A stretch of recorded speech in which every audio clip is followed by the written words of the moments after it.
Vous savez que Théo Clair est en prison en Azerbaïdjan. Il a pris 3 ans pour un graffiti dans le métro. Il a 32 ans, il est français.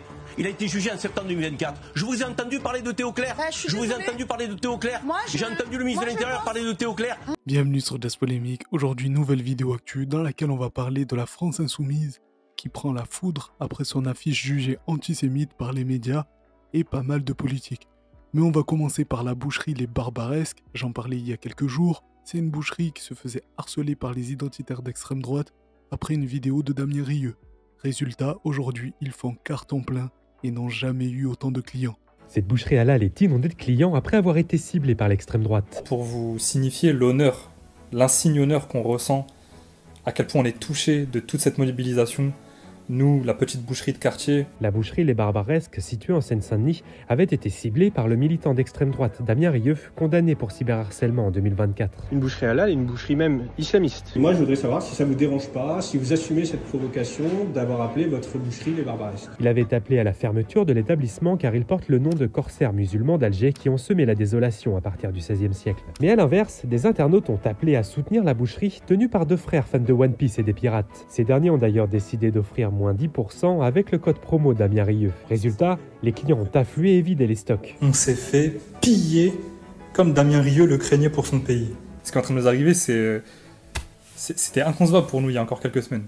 Alors ça prouve une chose, c'est que oui, les identitaires d'extrême droite sont surreprésentés dans les médias et la politique. Ils sont très virulents sur les réseaux, mais dans la vie réelle, ils sont minoritaires. Bref, passons à l'histoire de l'affiche LFI avec la tête d'Hanouna. Petit résumé de l'affaire. T'as la France Insoumise qui a sorti des affiches sur Pascal Praud et Cyril Hanouna. Et Cyril Hanouna, il l'a vu, il a dit c'est antisémite. Du coup, tout le monde a analysé l'affiche, ils se sont dit mais il n'y a rien d'antisémite. En fait, elle est là, la douille. Ils sont partis chercher une caricature antisémite à l'ancienne, tu vois, des années 30, et ils ont comparé à Cyril Hanouna. Ils ont dit bah, vous voyez bien que c'est antisémite. C'est vrai que la photo que la France Insoumise a choisie, elle est pas très flatteuse. Mais si elle ressemble à une caricature, c'est pas de la faute de la France Insoumise. C'est juste que Cyril Hanouna, il est vilain, ça arrive à tout le monde, c'est pas grave. Quand Charlie Hebdo, il faisait des caricatures qui, pour le coup, sont des caricatures où on a exagéré des traits, ça ressemble un peu plus à l'affiche qu'on a vue, là, bizarrement, il y avait personne. Bien sûr, t'as tous les sionistes qui sont en train de pleurer, les mêmes qui étaient en train de te dire que Elon Musk, il a pas effectué de salut nazi, ils te disent aujourd'hui qu'une affiche en noir et blanc d'un juif, c'est forcément antisémite. Une photo de Cyril Hanouna en noir et blanc avec son gros pif, c'est antisémite, mais un dessin de Cyril Hanouna avec son gros pif, c'est pas antisémite. Est-ce qu'on a le droit même de caricaturer Cyril Hanouna vu que c'est un juif et que ça sera une caricature juive et que du coup ça risque d'être antisémite? Je comprends plus rien. Ils sont en train de vider le mot antisémitisme de sa réelle signification. Et ça me fait mal au cœur parce qu'il y a des juifs qui vont être victimes de vraies attaques antisémites. Ça arrive, il faut les condamner. Ça fait mal au cœur parce que c'est injuste. Et ben ces gens-là, quand ils vont dire qu'il y a des attaques antisémites, les gens ils vont les regarder en mode « Oh, de toute façon tout est antisémite ». Et c'est ça le problème. Et c'est pas moi qui le dis, c'est des juifs. Comme le collectif SEDEC, qui est un collectif de juifs décoloniaux, qui te disent, à force d'utiliser le mot antisémitisme tout le temps, il perd de sa valeur. Et nous, du coup, on pourra plus se défendre le jour où on sera vraiment attaqué. C'est dramatique. Alors c'est très bien résumé. Et à la suite du déchaînement médiatique déclenché par l'UEJF, le CRIF et toutes sortes de groupuscules sionistes, avec l'appui des médias, la France Insoumise a décidé de retirer cette affiche. Et selon moi, c'était une erreur, car ça va être utilisé par leurs adversaires comme un aveu de culpabilité. La bonne attitude selon moi, c'était de balayer ces accusations ridicules d'un revers de la main, comme l'a fait Mélenchon. Les avocats de Cyril Hanouna ont annoncé saisir la justice. Cette affiche était-elle une erreur? Question simple. Je ne l'ai pas vue. C'est une habitude des réseaux d'extrême droite. Maintenant, bon, moi, ce que je dis à mes camarades, vérifiez. Il va falloir vérifier tout le temps la religion des gens qu'on caricature. Et surtout que nous n'avons pas le droit de ces caricatures. Parce que des caricatures sur M. Hanouna, il y en a qui sont 1000 fois pires dans le journal Charlie. Mais eux ne sont pas la cible des réseaux d'extrême droite.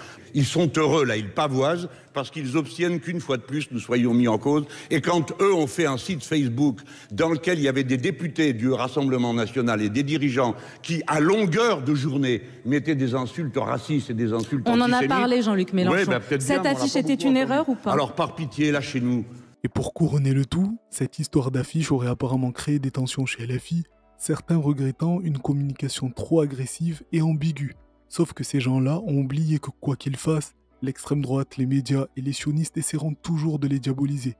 Là, ils ont trouvé un os et ils ne sont pas prêts de le lâcher. Écoutez cette interview de Manon Aubry sur RTL, c'est incroyable. Le CRIF, pas besoin de beaucoup connaître l'histoire pour savoir que cette iconographie est typiquement antisémite. La LICRA, qui n'est pas à proprement parler une officine d'extrême droite. LFI recycle l'iconographie anti-juive.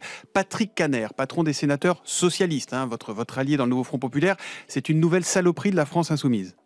Écoutez, je viens de vous le dire que c'était absolument pas l'intention, c'était pas l'objectif, et c'est la raison d'ailleurs pour laquelle cette affiche a été très rapidement retirée. C'est un peu un aveu de culpabilité d'enlever l'affiche, que si elle ne pose pas de problème, pourquoi vous l'enlevez? C'est surtout qu'on n'a pas envie justement que la polémique se tienne autour de cette affiche. Mais est-ce que vous ne contribuez pas à faire monter l'antisémitisme en luttant contre le racisme, de la manière dont vous le faites? Vous savez...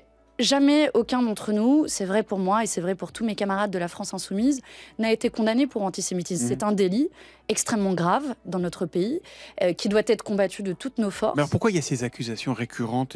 Vous connaissez la phrase du cardinal de Retz, on sort de l'ambiguïté qu'à ses dépens. Pourquoi vous n'arrivez pas à en sortir de cette ambiguïté? Pourquoi ça revient toujours? Parce que, vous voyez, je viens ce matin à votre antenne, notamment pour parler de la réunion qui s'est tenue hier avec le Premier ministre. Mais on va en parler, sur la Russie et l'Ukraine. Et vous voyez qu'on va passer 10 minutes sur une affiche qui, par ailleurs, a été retirée, dont je vous dis qu'elle était maladroite, mais dont on peut nier non plus les intentions d'un certain nombre d'acteurs du jeu politique qui veulent instrumentaliser cela. Sur l'antisémitisme, Jean-Luc Mélenchon disait jamais aucun d'entre nous n'a été condamné. RTL, qui fait partie du groupe M6, la future destination de Cyril Hanouna. Et c'est la même radio qui a mis à pied Jean-Michel Apathy pour avoir rappelé l'horreur de la colonisation française. Je pose ça là. Et comme je vous le disais juste avant, le fait d'avoir retiré cette affiche va leur être reproché, regardez. Ce genre de questions, donc nous l'avons retiré. Ils savent tous en réalité que cette histoire d'antisémitisme est tirée par les cheveux. Mais c'est l'occasion de se payer LFI et de les discréditer. Ce parti dérange clairement l'ordre établi. Et pour vous le prouver, écoutez Raymond Abou, qui en quelques années a complètement changé d'avis sur les caricatures en général. Qui en parle? Tu les as vus sur les chaînes télé parler de ça, de faire des trucs quand c'est sorti l'affiche? Tout de suite quand c'est sorti l'affiche? Non, c'est sorti aujourd'hui. Attention, aujourd'hui, quand la merde elle a été remuée, qu'ils ont retiré l'affiche, il a fallu qu'ils s'expliquent. Mais en premier, les chaînes info, ils n'en parlaient pas de cette affiche. Moi je l'ai vu sur Instagram l'affiche. Juste ça, tu peux te réveiller. Et t'enlèves l'affiche et ne dites pas que c'est pas les codes. C'est exactement les codes de l'autre affiche qu'on avait vu. Mettez l'autre affiche à côté, tu fais pas l'écriture en jaune. Arrêtez de me prendre pour un con. T'écris en blanc tout le long. Donc pour lui, aucun doute, cette caricature est antisémite. Maintenant, écoutez ce qu'il disait il y a quelques années. Ah, l'argent. L'argent, ça change un homme. Avant, il voyait le ridicule de ces accusations antisémites. Mais quand ça concerne son patron, ce n'est pas pareil. C'est le même menteur que Hanouna, qui déclare être touché non pas pour lui, mais pour les Juifs de France. La France insoumise, sachez-le, moi j'ai pas peur de la France insoumise. Ils vont pas m'intimider, moi personne m'intimide. Donc c'est pas les Dologu, les Boyards, l'autre là, Raphaël Arnaud qui vont m'intimider.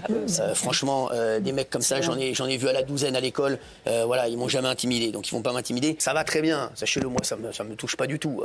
Je vous le dis, ça me touche pas du tout. Moi, ce qui me touche, ça me touche pour tous les Juifs de France. Parce que voir comme ça un truc antisémite comme ça, et que tous les Juifs de France qui se sentent déjà pas en sécurité en France voient ça c'est pour eux que j'ai peur. Je donne jamais de leçons de savoir pour qui il faut voter, pour qui il faut pas voter. Chaque Français voit midi à sa porte et chaque Français a ses problèmes. Moi, je suis juste là pour le divertir et l'informer le soir avec mes équipes. Mais c'est très intéressant, il dit appeler à voter pour personne, alors qu'il fait défiler toute l'extrême droite sur son plateau. Et au même moment, il y a Julien Audoul qui fait son speech selon lequel le Rassemblement national serait un modèle d'antiracisme. C'est tellement prendre les gens pour des imbéciles que Guénolé a décidé de se barrer et il a bien fait. Parce qu'encore une fois, si on a des députés aussi nombreux à l'Assemblée nationale qui portent la haine du juif à la fois dans leur discours et dans leur visuel, c'est à cause de la Macronie. C'était votre cas l'été dernier. C'est à cause de la Macronie. Guénolé, vous n'allez pas me faire l'action. Guénolé, des candidats littéralement qui se sont fait choper avec des déclarations antisémites. Je vous ai pas vu au Trocadéro. Arrêtez de dire n'importe quoi. Je vous ai pas vu au Trocadéro pour les Bibasses. Ils ont été sortis. Je vous ai pas vu au Trocadéro pour les Bibasses. Et le mec vient nous faire la leçon, c'est n'importe quoi. Guénolé, à la France Insoumise, ils ont sorti personne. Mais enfin, son vice-président fondateur était à la ministre de Vichy, vous vous rendez compte? Je suis vice-président du groupe d'amitié France-Israël. Bien sûr.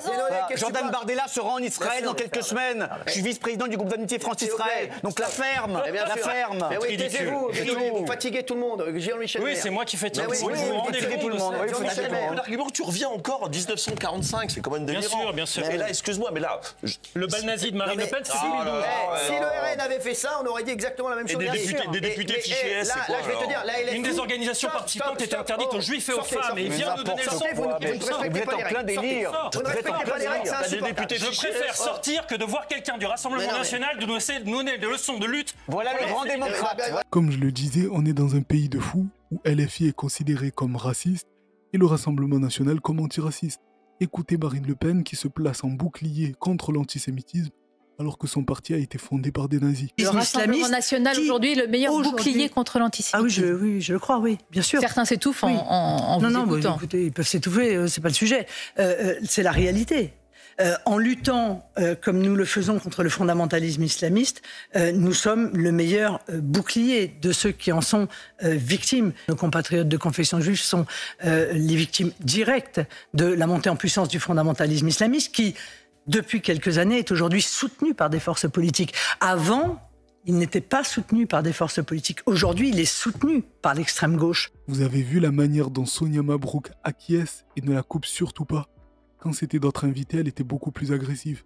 Et ça montre que la quête de respectabilité du Rassemblement national est passée par deux choses, la soumission au sionisme et l'aval des médias.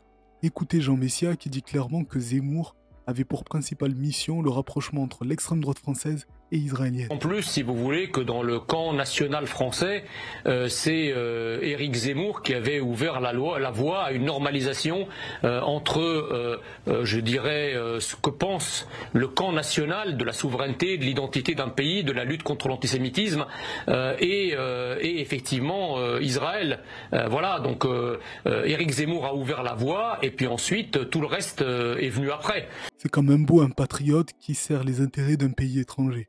Et aujourd'hui, il a clairement réussi sa mission. Mais rien n'aurait été possible sans les médias. Ce sont les médias qui ont invité Zemmour à outrance malgré ses condamnations. Ce sont les médias qui aujourd'hui sont conciliants avec le Rassemblement national. Et les médias aujourd'hui ont tous le même son de cloche concernant LFI, la Palestine, mais également l'Algérie. On peut voir que sur ces trois sujets, les journalistes ne parviennent pas à mesurer leurs propos ni à contenir leur côté militant. Et on a le pauvre Karim Zeribi qui essaye de se battre, mais il mène un combat perdu d'avance.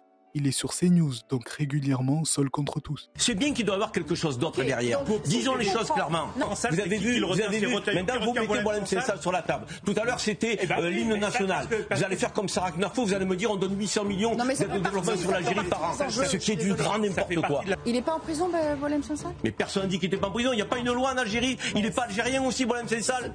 Vous savez que Théo Clair est en prison en Azerbaïdjan. Il a pris 3 ans pour un graffiti dans le métro. Il a 32 ans, il est français. Il a été jugé en septembre 2024. Je vous ai entendu parler de Théo Clair. Je vous ai entendu parler de Théo Clair. J'ai entendu le ministre de l'Intérieur parler de Théo Clair. 3 ans en Azerbaïdjan. On s'en fout. C'est pas l'Algérie. On s'en fout de Théo Clair. Là, il n'est pas français, Théo Clair. Il est français. Il n'est pas franco-azerbaïdjan. En tant que Français, vous devriez prendre la défense de votre compatriote Boualem Sansal. Parce que quand on est français, la grandeur de notre pays, c'est d'être juste. C'est de la diplomatie. C'était juste de l'envoyer en prison. Mais qui? Boualem. Mais qui? J'ai déjà dit que Boualem Sansal, je voulais le voir dehors. Est-ce que parce que je veux le voir dehors, je vais créer un problème diplomatique avec l'Algérie? Bah ouais. Je vais plus parler avec l'Algérie? Oui, en fait. Mais pourquoi vous le faites pas avec l'Azerbaïdjan de Théo Clair? Pourquoi vous ne répondez pas là? Parce que c'est pas. Vous intéresse pas ce Français-là? Non, il vous intéresse pas?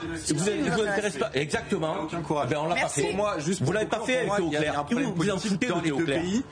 Il y a un problème politique dans les deux pays. Et la crise est utilisée en Algérie et en France par le président Tebboune et par Bruno Retailleau pour la politique intérieure. On doit vraiment s'interrompre, c'est leur délire. Voilà ce que c'est être français, c'est être juste. Il a dit aussi par Bruno Retailleau. Je vous ai jamais entendu le dire. Vous, on a toujours raison même si on a tort. Bien sûr. Merci. C'est pas comme ça qu'on va avancer, on est chassé de l'Afrique. Voilà, dites-moi ce que vous en pensez en commentaire. N'hésitez pas à vous abonner, mettre un pouce et partager, c'est important. Et moi, je vous donne rendez-vous à la prochaine vidéo actu. En attendant, prenez soin de vous. Respirez un bon coup. Merci d'avoir regardé la vidéo jusqu'au bout. Dans tous les cas, on est ensemble. Ciao.